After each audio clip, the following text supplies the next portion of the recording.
Hey everyone, it's Wednesday, June 11th, 2025, and you're watching DeProgram with John Kiriakou and me, Ted Rall. Thanks so much for joining us. Little business housekeeping. Please make sure you support, like, all that stuff. So today we're going to be talking about the ICE protests first.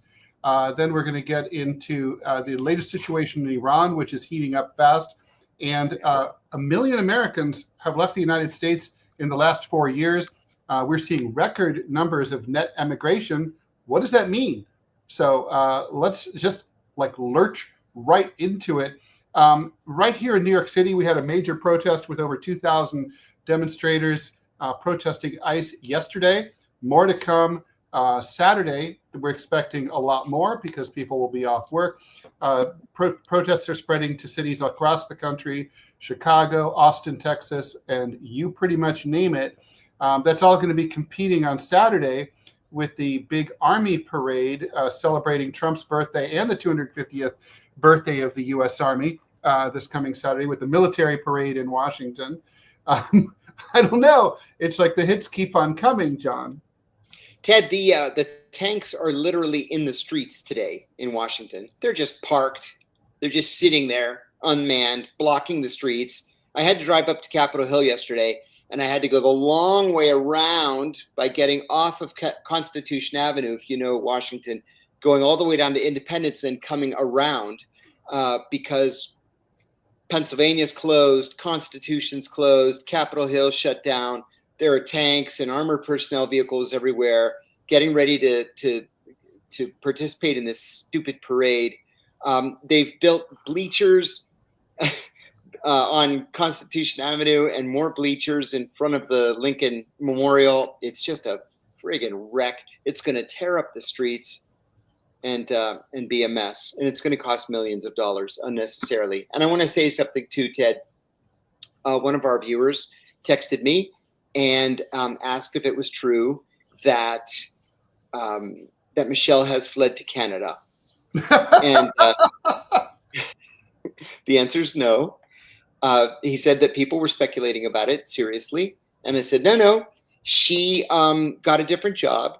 You know, we all have expenses and God knows we're not making any money doing this. No, that's true. But it's fun. And so Michelle she just couldn't afford to keep it up. So she has not fled to Canada. She's here in DC working, and we're wishing her the best. Yeah. Thank you. Well, thank you for the query. And yeah, I mean, we love Michelle, and we're doing it without her, but it wasn't like we kicked her out or anything like that. No. We love Michelle and we want her back. She voluntarily took off. So Michelle, if you're listening or watching, we miss you. So anyway, all right. So let me turn off that particular, oh my God, devices everywhere. So, you know, I mean, I've been studying the polls, John, about the reaction to the immigration crackdown, and it is turning out to be pretty much what we thought, right? Which is yes. Most Americans we're common sense people mostly, and basically the common sense is entering a country illegally is illegal. And you can be caught and punished and deported anywhere on earth if you do that. And that's how most people feel about it. But how you do things matters. The crackdown, you know, I was watching Fox just before we went live, and they're saying, why are the protesters so mad? All we're doing is enforcing the law. Well, you are enforcing the law, that's true. But how you enforce the law, you know, there's a lot of ways to do that. And dragging people away from their screaming children, not giving them any notice whatsoever. And I guess the real elephant in the room is, you know, for decades, Democrats and Republicans left the border wide open. For the last 4 years, we even gave people an app to download and say, make your appointment at the border, cross the border, and we'll let you in. And these people did exactly what we wanted them to do. They came and worked for next to nothing. They helped drive down American wages. That's what Republicans wanted. Then, and the Democrats thought that their kids were going to vote for them. That didn't work out. But the Democrats wanted them to come in. Everybody left the border open. these people came here seeking better lives, making more money, and then suddenly we turn on them. What are you doing here, you maniac, you invader, you terrorist? I'm just doing what you told me to do.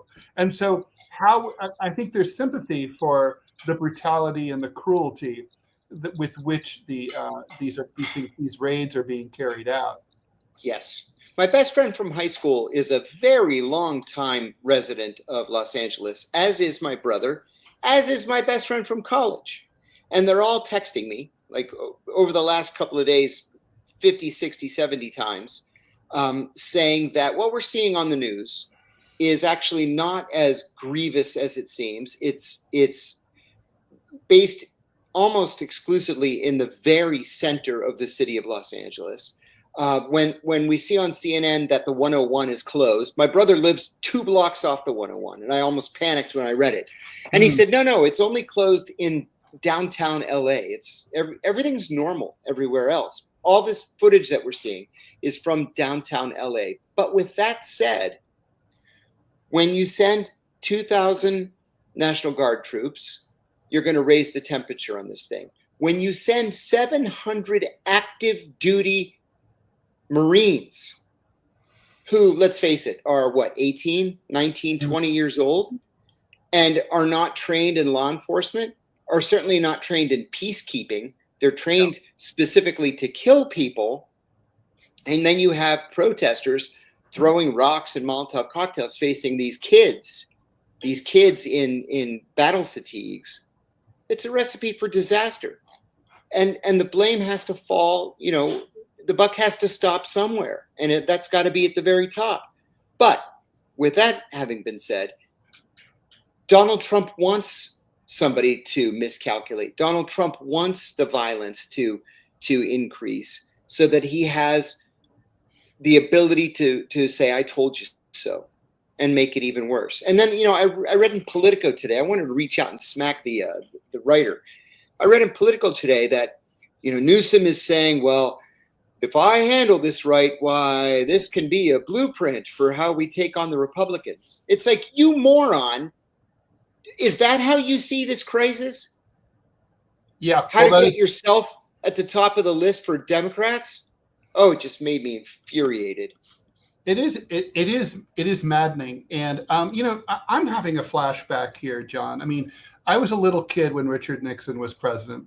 And, his whole framing of the unrest in the streets over mostly the Vietnam War, but also a variety of other issues, racial injustice, and so on, came down to, I, Richard Nixon, support the silent majority. I'm going to restore law and orders to the streets of the cities. I'm going to put these dirty hippies in their place. And the implication was, if we have to shoot a few sometimes to clean up the streets, so be it. Now, that last part's a little unfair to Richard Nixon, because he really, I think that's not really what he wanted, but that was sort of the tone that he was messaging. People like Governor Ronald Reagan of California, Governor James Rhodes of Ohio, who ordered the Kent State shootings, they really did want to shoot a few people to send a message. To teach a lesson, yes. Teach a lesson, right, set a precedent. And that's what happened in, I think that's what, and I think Donald Trump he's out trying to out Nixon here, right? He's trying to have, BDE as the acronym goes. This is a hyper testosterone, kind of approach. And it is going to lead to, some beautiful young person or 2 or 3 is going to be killed. When this keeps up, it's inevitable. And I sympathize actually with the future shooters, because they've been put in an impossible situation. Like you said, they're not trained. They're going to be miserable. They're literally, weighed down with combat gear and armor, body armor, in a street where it can be 85 degrees. People are throwing things at them, insulting them. And if one of their comrades seems to be in danger, they're trained to defend them and exactly threat. That's what they're supposed to do. So it's a terrible situation, and it's grossly reckless and irresponsible. And God help Donald Trump and the Republicans, because the thing about the American people is it's all good fun until something like that happens. And when that loop starts running, like the young lady who was killed in Iran a few years back, right? Right. When that loop starts running over and over and over, he's going to watch his polls, the thing he cares the most about, just circle the drain. Ted, how about this for a breaking news alert from the Los Angeles Times that I received 2 minutes ago? The headline is Federal Agents Crash into Vehicle, Take Man into Custody in Dramatic Boyle Heights Arrest. And it says federal agents rammed and trapped a white sedan in Boyle Heights before extracting a driver from the vehicle, leaving behind a screaming woman and child. That's exactly the kind of headline the administration wants in this fight. It wants to show that it's tough and is handling this thing in a tough way. I mean, the thing is, the optics of it are so weird. Again, on Fox, they were saying, well, Trump secured the border. Actually, toward the end of his run, Joe Biden secured the border again, right? He saw his polls, and so I guess it was April or May, he decided to shut down the border last year.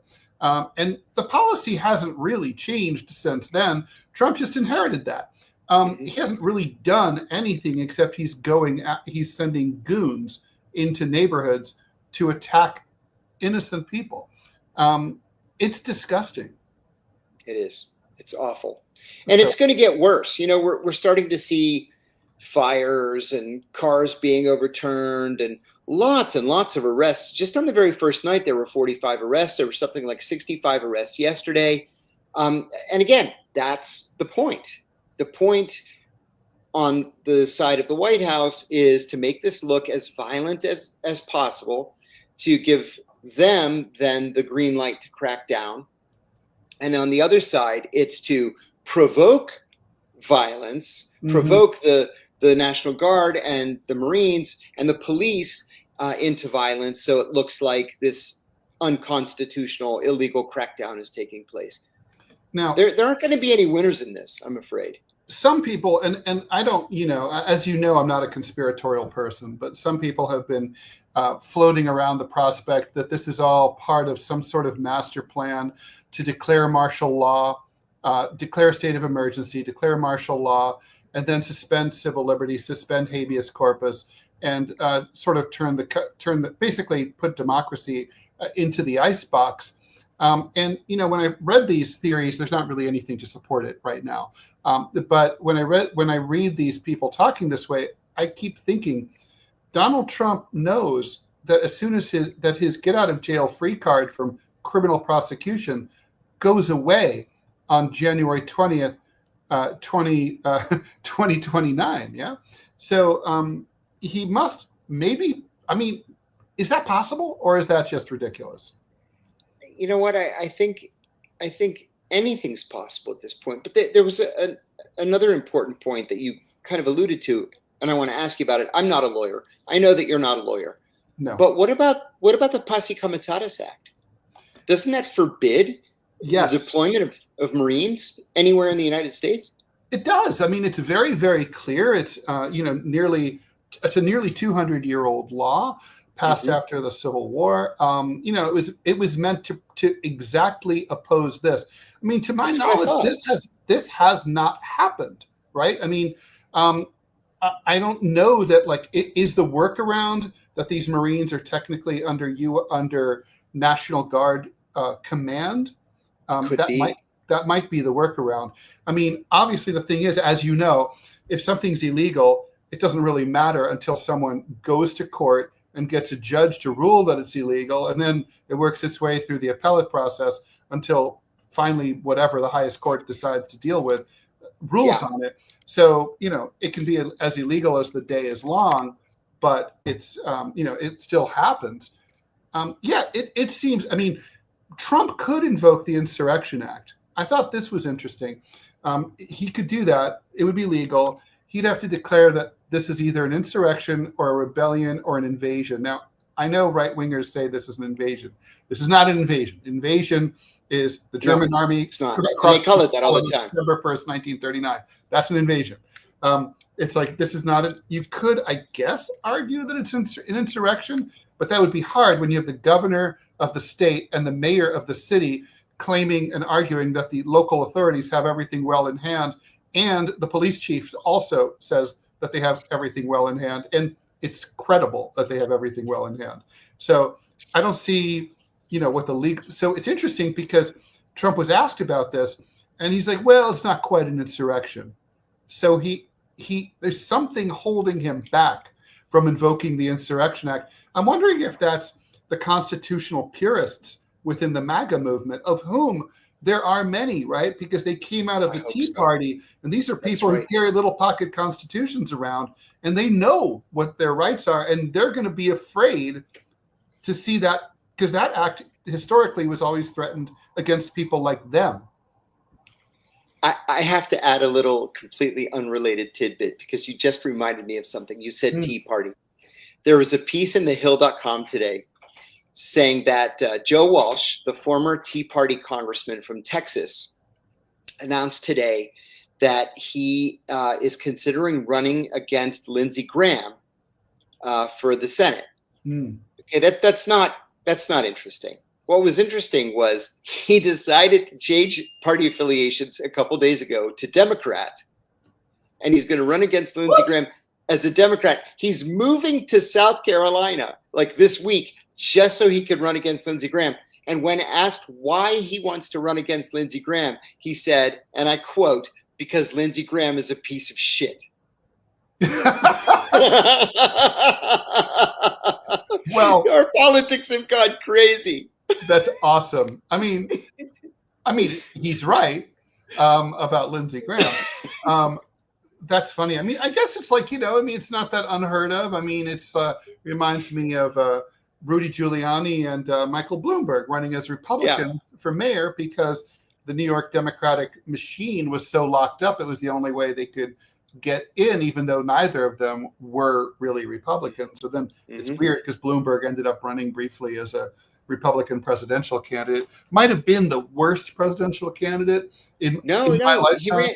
He ran as a Democrat. That's right. He ran as and spent more money than anybody. It was a crazy amounts of money for the numbers of votes that he got. And it's weird too, because he's such a brilliant business person and such an atrocious candidate. Yeah, just a terrible, terrible candidate. Yeah. Yeah, and then you remember in 2016, once he dropped out of the race, he said that he would continue to spend insane amounts of money just to help Joe Biden win. Yep, that's right. Yeah, he's so anti-Trump, so never Trump. John, before we move on, what's going to happen next? I mean, right now these protests are moving to other cities. Obviously, for the administration, it's a little bit like playing militaristic whack-a-mole. Can they send troops to every city, or will they just pick and choose? How much will this escalate before it devolves into even more serious violence? Or will the movement, like so many others in American history, simply just peter out the way that, say, the actual riots in LA in 1992 did? Yeah, I think this will peter out. First of all, Donald Trump has virtually unlimited firepower in 50 different National Guards, right? Or 51, I suppose, technically. And he is perfectly happy to call in as many National Guard troops as he wants. There's nobody to stop him, not legally anyway. And looking back, Ted, at things like what was it in Seattle? It was before Occupy Wall Street. It was the anti-WTO, was it? Yeah, the 1999 Battle of Seattle. Yeah, that's right, the Battle of Seattle, and the protests in New York and Washington, Occupy Wall Street, Occupy Freedom Square, all those things. They just kind of went away. And as much as I hate to say it, I think that's probably what we're going to look at here. If Black Lives Matter petered out as quickly as it did, I don't think this has a chance. And Black Lives Matter, had a tactical advantage of taking place during the pandemic. I remember I was parking my car here in New York when there was a BLM protest just walking by, and I struck up a conversation with an attendee, and he goes, I wouldn't be here, but there's no Yankees game today. See, there was nothing else to do. No work, no sporting events, no distractions. It was the only game in town. You know what? I participated in two. One in Boston, because I happened to be in New Hampshire visiting my sister. It was gigantic, and it was completely and totally peaceful. And then a much, much smaller one in Manchester, New Hampshire, right where my sister lives. And it was hostile and slightly dangerous. It's the only time in my life anybody ever called me an N-word lover. It was a guy in a big pickup truck with a Trump flag, and he rolled down the window and shouted it at us. Yeah. What are you going to do? I've always said that I've actually never, it shows my white experience. I've never once heard the N-word used, in its traditional way at someone. Yeah. You should go to Pennsylvania. Oh, you should go to Pennsylvania. When James Carville said that Pennsylvania was Pittsburgh and Philadelphia with Alabama in the middle, he was right. Pennsyltucky. That's what we used to call it. Yeah. All right. Well, so we'll see what happens. We're going to continue to follow this, and the next show will be Saturday. I have a feeling we'll know a lot more. It'll be Saturday at 12 noon Eastern time. So watch that. Okay. So let's keep this going. So. The Iranians rejected the latest U.S. offer at the nuclear talks. They're trolling Israel, which really made me laugh. They said, we need the Israelis to denuclearize. Hear, hear. Yep. And the Iranians claim that one of their spies in Israel has sent them thousands of pages of IAEA documents, International Atomic Energy Agency documents. At first, I poo-pooed the idea, and I actually had an argument with a friend of mine saying, come on, this is just too good to be true. It turns out they look to be legit documents, and the IAEA has come out and said that, yeah, these documents were stolen. So the Iranians sort of have a leg up right now, saying, wait a minute, we're trying to abide by IAEA regulations. We've offered up our facilities to IAEA inspectors, and the Israelis have a nuclear program, quite a robust one. By some estimates, they have 200 nuclear warheads, and they won't even admit that they have a program. So who's the bad guy here? It's a good question. It's a very good question. So are these talks really falling apart, or? Well, that's a good question. The talks as of 2 days ago reached an impasse, and it's just as we thought it was going to be, Ted. It's about the level of uranium enrichment that the Iranians would be allowed to maintain. Now, they had been enriching uranium at 35% for a very long time. When Donald Trump pulled out of the JCPOA, they upped it to 67%. Mm-hmm. 95% is weapons quality enrichment. Mm-hmm. It's actually quite easy to go from 67 to 95. It's very difficult to go from 35 to 95. Mm. Okay, that's it. The U.S. position has changed repeatedly over the course of these negotiations. The Iranians have been complaining about that. And they've been complaining for legitimate reasons. So at first we said, no, they can't enrich any uranium at all. That's a non-starter. Then we said, okay, they can enrich uranium at 35. Then we said, all right, they can enrich the uranium at 67, but then they have to leave the uranium in the United Arab Emirates. And they said, no, we're not going to do that. We'll enrich the uranium to 67 and we'll allow IAEA inspections, but it's going to stay in Iran because we want to use it for nuclear power and for experimentation. And then Trump said, no, you can go up to 67%, but then it has to be kept somewhere in the GCC countries. I nominate Oman. And Oman is like, we don't want the Iranian uranium. Right. Nobody ever even asked the Omanis if they wanted the Iranian uranium. And so then Trump's latest position was, okay, no enrichment at all. And the Iranians are like, okay, now you want to fight. Well, Trump went on a podcast today hosted by the New York Post. Now, you and I both read the New York Post. It's a right-wing rag, and we read it because it's fun, right? It's also essential. It is essential because it really does speak for the administration. Yeah. And so he said on this podcast this morning, not only that the talks are at an impasse and are probably going to fail. It's the first time he has said that. Mm-hmm. But he said that yesterday, the Defense Department gave him the latest updated plans to attack Iran. And he said, if we attack Iran, and we don't want to, but if we do, the attack would be a massive one. The Iranians now responded by threatening literally every American base in Iraq. And we've got like 24 of them. They're little teeny tiny bases, but we have bases all over Iraq. That has caused a drawdown where we're evacuating the U.S. Embassy in Baghdad. Mm-hmm. And we've instituted a voluntary drawdown for the U.S. embassies in Kuwait and Bahrain. Now, I will say, I served both in Kuwait and Bahrain. I went through several drawdowns. I was in a drawdown in Islamabad twice, Bahrain once, Saudi Arabia once, Kuwait once. Just because there's a drawdown doesn't mean that something terrible is inevitable. It means that just in case things spin out of control, at least the women and children are gone.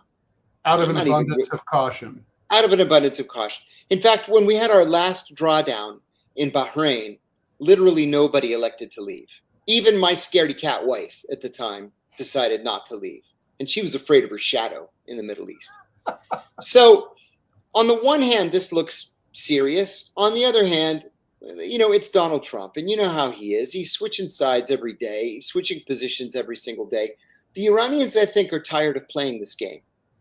And so also out of an abundance of caution, if the Iranians are subject to an attack, whether it comes from the United States or the Israelis, they want us to know that they're not just going to sit this one out this time, that they're going to strike back. And I think that's what everybody's waiting for. So, I mean, we've heard the Iranians. I mean, the Iranians do have a history of, making incredibly poetic, kind of threats, but then, they don't really deliver. And to their credit, really, is North Korea. It sort of reminds me of North Korea's rhetoric. Yeah. Is this going to be like sort of more of the same? I mean, I guess let's play this out one step at a time. Let's say, first of all, why would the U.S. attack Iran and not Israel as a proxy?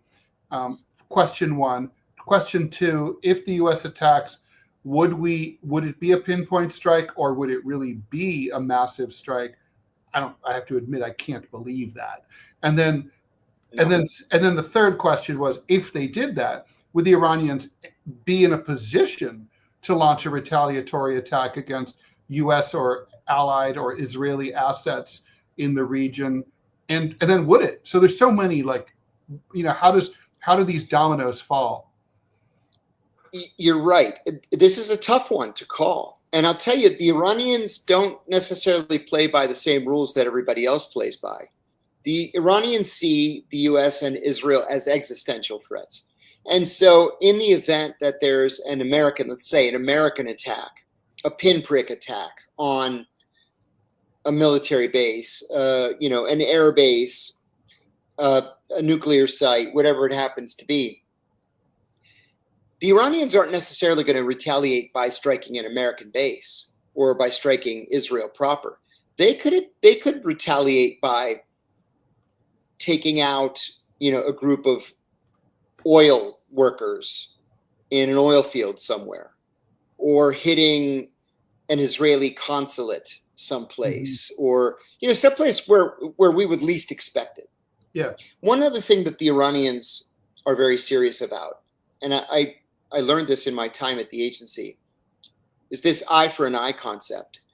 If the Iranians have people killed in a strike. Let's say we hit an Iranian airbase, we kill 10 people. Ayatollah Khamenei will order that 10 Americans be killed in response. Not 9, not 11, 10. And they'll set out to do exactly that. So interesting. So is that theological? I think it is theological. We've noted it several times over the years, but they're very, very serious about the eye for an eye concept. Huh. I also find it interesting, that's Ted. hard to pull off, right? I mean, oh, this is a great question from Nick. What's the biggest tell that something is about to go down, for example, in the coming days? That is a great question, and the answer is naval movements. Naval movements. We have long distance bombers that can fly from, Wyoming to the Persian Gulf, refuel in midair and fly back, and you'd never know that anything was afoot. But if we start moving aircraft carrier battle groups, that's the tell right there. That's how the Iraqis, for example, knew that we were serious in the first Gulf War. Because it was American policy before 1991 to not send an aircraft carrier into the Persian Gulf. The conventional wisdom was that the Gulf was too shallow and it was too difficult to turn around. It was just too narrow to turn around. right. Well, by February of 1991, we had 6 carrier battle groups in the Persian Gulf at the same time.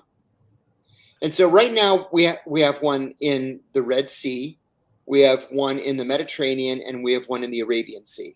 We don't have any in the Gulf yet. But if things turn to shit, look for us to start sending additional naval assets to the Arabian Sea, just below Iran, and into the Gulf itself. So especially if you need ground troops of any kind, but for medium and short range missile attacks and for example, I remember in the early days of the U.S. invasion of Afghanistan in 2001, right, they moved carrier groups into the Indian Ocean to fire at Afghanistan and so on. Yeah. And I guess it's sort of like, the Falklands War, right? I mean, it took forever. Remember that? It took weeks. It took weeks. The British declare war on Argentina, and it takes like 3 weeks to get the British Navy all the way down there. And I remember people just sitting kind of playing tiddlywinks, waiting for the Navy to finally show up so we can get this war started. It's I guess it's like the Middle Ages, right? Like where the spies go forward, the runners go forward, and they're like, oh, this army's coming this way. They'll be here in a couple of days. It's right. It's crazy. Yeah, I mean, ships be slow, ships be big, and yeah, that's how it is. Yeah. Nick has another question too. Thank you for highlighting it, Ted. How much notice do civilian airlines get to be cleared from hot zones? That's a great question. They don't. We used to send out something called a terror line notice or terror line notification, where let's say you have an intelligence report. You say from Officer Kiriakou, station Jerusalem, to the White House. My secret source tells me that this is going to happen. And then you have XXXXXXXX all across the line. That's the terror line. And below it, you just say, the U.S. government has information that hostilities may begin in the coming days in the Middle East. So you don't expose any sources and methods that way. But they literally tear it along that line. That's why it's called a terror line. And they send that to the civilian airlines. And so they can make a decision to stop flying into Ben Gurion, stop flying into Dubai, stop flying into Doha, just in case things get bad. They at least have a little bit of notification. Good questions. Thank you. John, while you were answering that question, I looked up the most recent polls to see about U.S. voter attitudes towards an attack on Iran. And they're consistently very low. The American people haven't been primed to attack Iran. I think Iran's like not a country that even the most conservative war hawks in this country as voters or even members of Congress have been thinking much about lately. And so it would be really hard for this president who's so poll driven, I think, to be able to pull this off. I mean, imagine he had, with only 19 to 20% of American voters supporting any kind of military attack on Iran, I say he looks at those numbers and he says no. I have to agree with you. I think this is I have to agree with you. There's been no preparation from the White House. There's been no nationally televised speech. There's been no, what's the Latin term? Casus belli. Casus belli, yeah. Yeah, there's been nothing like that. And there's no propaganda push on right-wing media. No. So I think you're right, Ted. I think this is a bluff. I mean, it's not the first. Bluffing is Trump's thing. If I were playing poker, I'd always assume he was bluffing. He'd catch me by surprise if he ever held a good hand. So yeah, I think that's so. But if anything goes down, I mean, first of all, I say, the French say "cherchez la femme." I'm like, cherchez Bibi, right? I mean, it's Netanyahu who's going to do this for domestic political consumption. It would make him so popular in Israel. They would love that. That is right. Let the guy who's going to benefit to do it. Let him do it. He'd love to do it. Won't the deep state start a war anyway without Trump? Eric asks. It's possible. It's possible. That they could be the ones that create the casus belli. Yeah. Who knows? There needs to be an inciting incident, right? Like in a screenplay. Right. Look at the Gulf of Tonkin. Which actually never happened. Yeah. And by the way, that's widely accepted. People who are not that familiar with the history, look it up. Democratic, Republican, liberal, conservative historians, everyone now widely accepts that it just didn't happen. Which is pretty crazy. Well, I guess but it is terrifying. In both, that's the common thread in both of these stories today, is that we're talking about things that people are just playing fast and loose with things that they should be a little more sensitive to. John, let's talk a little bit, and I'm wondering if that plays into some of the causes for our next and last topic here, which is a record number of Americans is saying, "Fuck this, I'm out."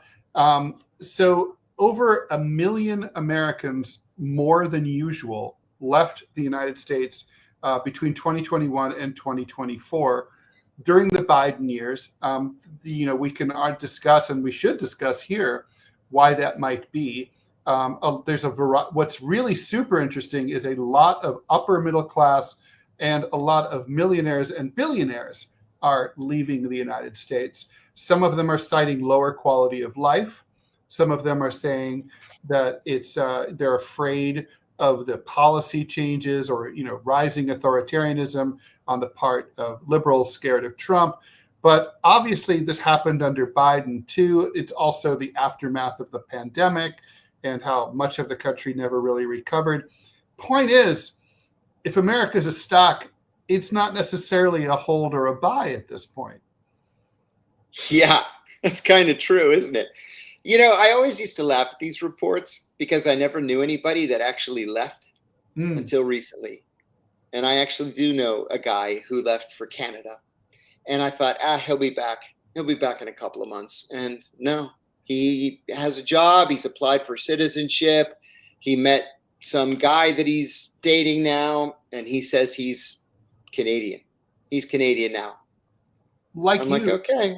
Like you, John, I never have known anybody who threatened to do this. I mean, it's like basically we were like a nation of Alec Baldwins.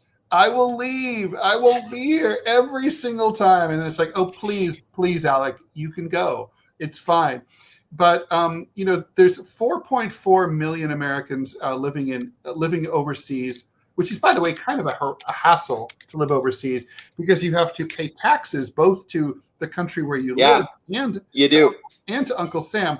But that nevertheless went up to 5.4 million between 2020 and 2024. And 53% of millionaires and middle-class families now say that due to political and cultural and economic instability and political policy, those are the reasons that are driving their departure. It's not just like, I'd love to live in the south of France and eat great food and drink great wine and watch pretty girls walk by on the street. It's like it's not quality. I mean, it's the politics.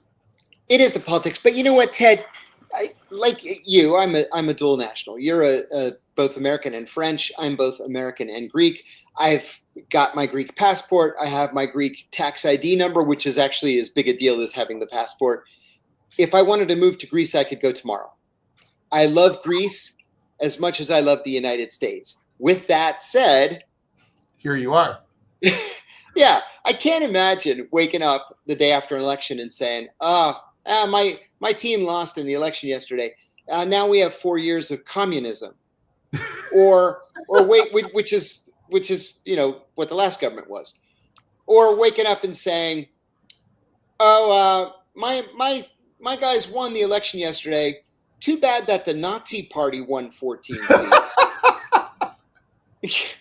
How is that better than what we have in the United States?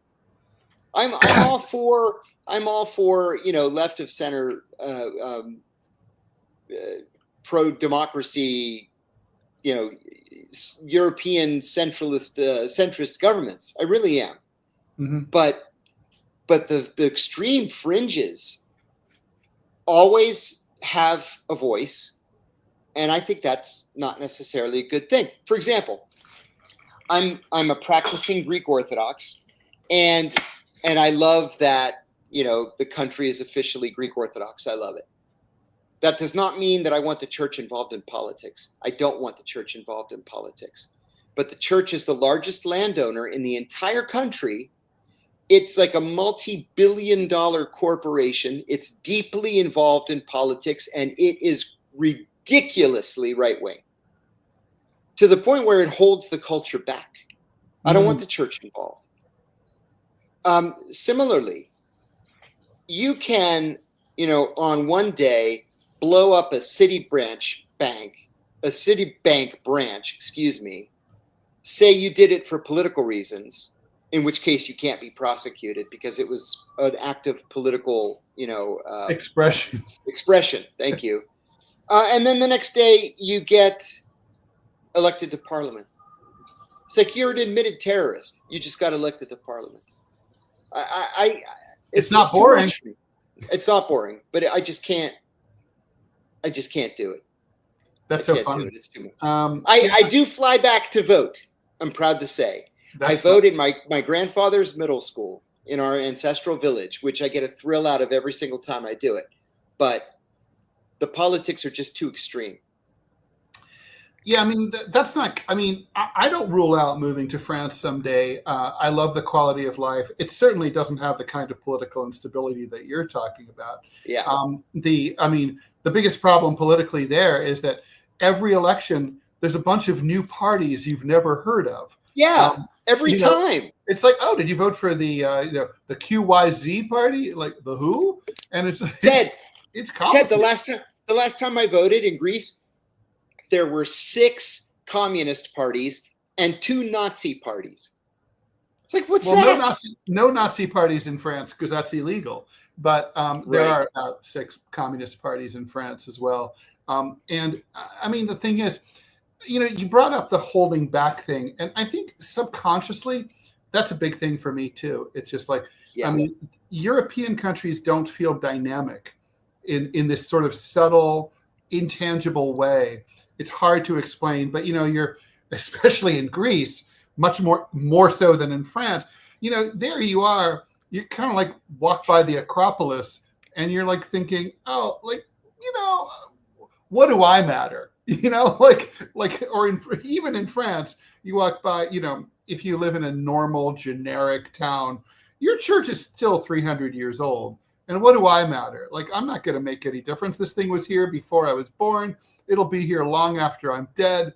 There's the illusion in the U.S., which is, even though we're celebrating our 250th anniversary next year, that, we're a young country. It feels young, younger anyway. But I still reserve the right to move to France and drink rosé and eat great food before I die. I just, but I do think that, I don't know. What does it say? I'm not the kind of person who scares easily. I'm not going to leave because I'll leave if there's a direct threat against Ted Rall. then okay, I'm out. But otherwise, if the government's just sort of doing stupid, dumb things, which it always does, then, what? I guess it's like, I do find it concerning that people who are obviously pretty well educated and successful are scared of staying here, even though they're US citizens. And it's a little disconcerting that foreigners don't want to come as tourists, and with good reason, I think, because they're worried about being harassed at the airport or whatever. Yeah, right. Sometimes you just can't take it anymore. It's as simple as that. So real quickly, do you think we're headed to hostilities somewhere? It's funny. I think it's likelier than not, right? I don't think Trump, we've discussed this before. I don't think Trump likes war. I think he likes to build buildings. I don't think he likes to blow them up. I agree. It's not his thing. I think it's just sort of temperamentally, he really prefers peace and calm, but his personality and the way he governs makes it like in a Greek tragedy, likely that he's going to get the exact opposite of what he wants. He's just not wired to preside over like steady as she goes, ship of state. Like, don't worry about it. Just keep going. Don't make waves. I mean, his method of negotiating, we saw this with the Chinese tariffs. It may be coming in for a soft landing, but like, he nearly crashed the global economy like 2 or 3 times in the last month just to negotiate. And like, I guess he's going to argue, and his supporters could say credibly, well, he got the Chinese to the negotiating table in a way that none of his predecessors ever did. That's true. But I mean, but it doesn't, it comes at a cost to our reputation as being reliable and steady, and maybe that doesn't matter. I honestly don't know, but I do think hostilities are certainly in the mix when you have these kind of policies. Vladimir Putin said a year or 2 after Joe Biden became president, when asked if he preferred dealing with Trump or dealing with Biden, and he said that he agreed with Trump on much, much more than he agreed with Biden. But he said Biden was at least predictable. And with Trump, you never have any idea what he's going to do. And I'm wondering if Trump has been just lucky so far in that he's been able to bluff and bluster, and everybody so far has responded to that. But then what happens if the Chinese call the bluff or the North Koreans call the bluff? Then we have to either put up or shut up. And if we put up, that could be disastrous. I don't know. I don't know what I'm really worried. I'm most worried in that scenario of about the Chinese. I mean, I think we would defeat the North Koreans. I mean, but with the Chinese, it's like, I mean, I think of that very that iconic exchange between him, Vance, and Zelensky in the Oval, and when he said, well, you don't, to Zelensky, you don't hold the cards.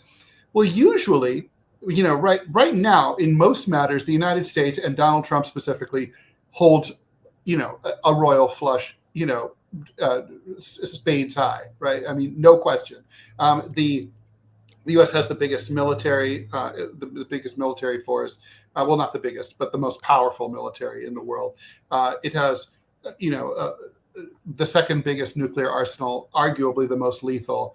Economically, it has incredible power, as the world's reserve currency, and so on. So when you want to if your tactic is, I'm the big swinging dick, you'll do what I say or else, that's usually going to work. I mean, he is the 250-pound gorilla. He just is. But China is too. And yes, so, exactly. That's And then sometimes there's a smaller animal like Iran that maybe at a certain point is going to get tired of being beaten up and fight back. That's what worries me. That's what worries me too. Yeah, that's what worries me too. And the Iranians have so much less to lose this time around because they have the support of the Chinese, the support of the Russians. They've got great trade relations with India and burgeoning trade relations with Pakistan, and they trade with the UK and the French and the Germans, the Japanese. They don't need us. They don't need us at all. It would be nice for them if there were no American sanctions, but we're the ones losing out right now, not the Iranians. I think I know it's like off topic, but I'm going to just say we should talk about the two musical deaths this week. Sly of the Family Stone, and of course Brian Wilson of the Beach Boys today just died.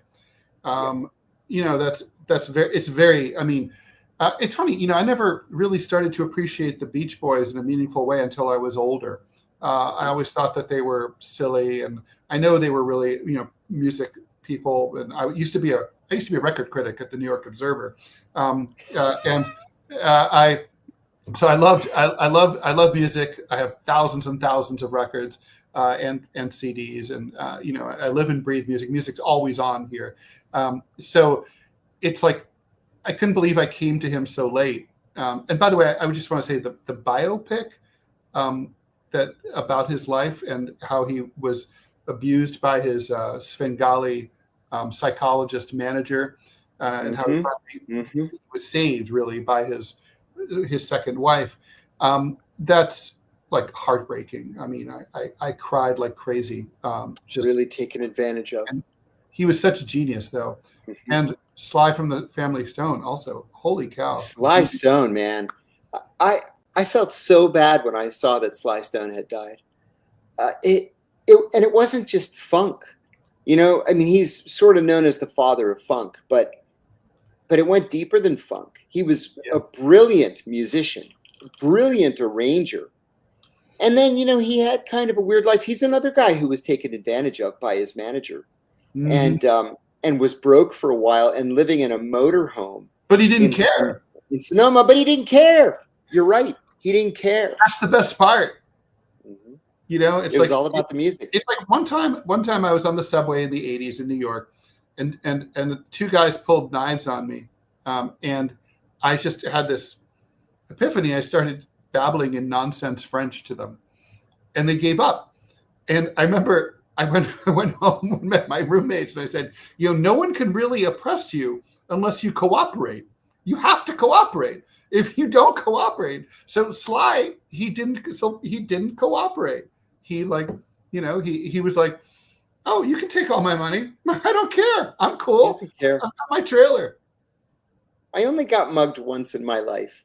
I was a junior in college, and it was the last beautiful night before, winter hit. And nobody on my floor wanted to go for a walk with me. So I went by myself, and it was about 10 or 10:30 at night. And I went straight down 21st Street from George Washington University to Constitution Avenue. And when I got to Constitution, there's nobody around. When I got to Constitution, this guy, he's holding a long, what looked like a cardboard tube, like a mailing tube. He said to me, "You have the time?" And as soon as he said it, I was like, oh no. And I said, yeah, it's like 10:30. And he puts up the tube like that, like he's going to hit me like with a baseball bat. Yeah. And he goes, "Give me your wallet." And in a split second, I said to myself, I bet that tube's empty and I can take this guy. And I just slugged him right in the face. Right in the face. There was a loud cracking sound. He kind of stumbled back. Ooh. He looked at me and then he ran away. John, we both have a mugging story that involves got the time. So I was mugged 3 times in a row in about a month. Oh no! Right around the Bernard Goetz bad days in like 1983, 1984. So I was home in Ohio, and so I'd had enough, and I decided to like roll, to roll Charles Bronson style. So I bought a pistol, and I flew back home to New York. So I FedExed the pistol. Oh, you FedExed it, yeah. Back then, and I put stickers on it that said contains magnetic discs, do not X-ray. So the pistol and a box of bullets came to me, and the very first day I decided to carry it. I had it under my jacket, waiting for the subway, and this guy comes up to me, same exact thing. He goes, "Hey man, you got the time?" and I said, you know, it was probably 9:45 because I was due at work at 10. And he had a knife. He pulled out a switchblade, and he goes, "What else you got?" And I said, "I got this, asshole," and pulled the gun on him. And he just, when the blood drained out, he turned around and ran. And then I turned around and I noticed the token booth clerk picking up the phone, obviously to call the police. And I was like, "Oh man!" So I like ran home, put the gun locked it up into a trunk, locked it in, and never carried it again. Months later, a burglar broke into my apartment and then stole a bunch of my crap and broke into my trunk and stole the gun. Oh my God. And I for years was scared that it would be used in some kind of, I bought it under my name in Ohio. I was afraid that it would be used in a crime. And, for obviously nothing happened, but it was, or if it did, nobody ever got, never came back. But, there was like no more guns for Ted. It was just like this ridiculous, but I did like the fact that as a cartoonist, I immediately knew what the balloon needed to be over my head when he said, "What else you got?" Oh man. Oh my God. Not good at all. No. Can't wait to get a pardon. My first purchase is probably multiple firearms. Yeah, probably. Well, yeah. They're legal to have now in New York, right? Ever since the Supreme Court decision. For years, I had a carry permit because I had so many threats. We had a Second Amendment issue that went to the Supreme Court here in Virginia. We had a law that you could buy as many guns as you want, quite literally. And then there was a governor who tried to push a law through the state legislature limiting you to one gun per day. And people went just completely bananas, saying, "One gun a day? If I want to buy 1 million guns a day, it's mine." Exactly. And so the Supreme Court overturned the law. And so there's no limit on the number of guns you can buy in Virginia. None. No, maybe it's not an unreasonable law. It's just unconstitutional. That's right. Very quickly here. So what do you make of this before we call it a show? The U.S. has ordered all embassies in striking distance of Iran to convene emergency action committees and send cables back to D.C. Is that a big deal? Yeah. No, that is exactly what has to happen when the State Department begins to order voluntary drawdowns or drawdowns of dependents. So what the Emergency Action Committee is the ambassador, the deputy chief of mission, and the heads of all the sections. In a little embassy like Bahrain, even though I was kind of a junior officer, I was the head of the economic section. So I was part of the emergency committee. So what they do is the ambassador says, "Okay, we've got this kerfuffle with the Iranians. Let's say things turn to shit. What do you think we should do?" And everybody throws out an idea. Usually the political officer is the one who writes them all down. And then he writes a cable saying, "The Emergency Action Committee met. This is what we decided.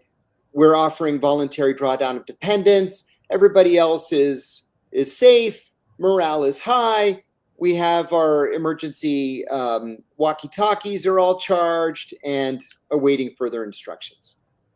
So I would have expected this within a couple of hours of a drawdown announcement from the State Department.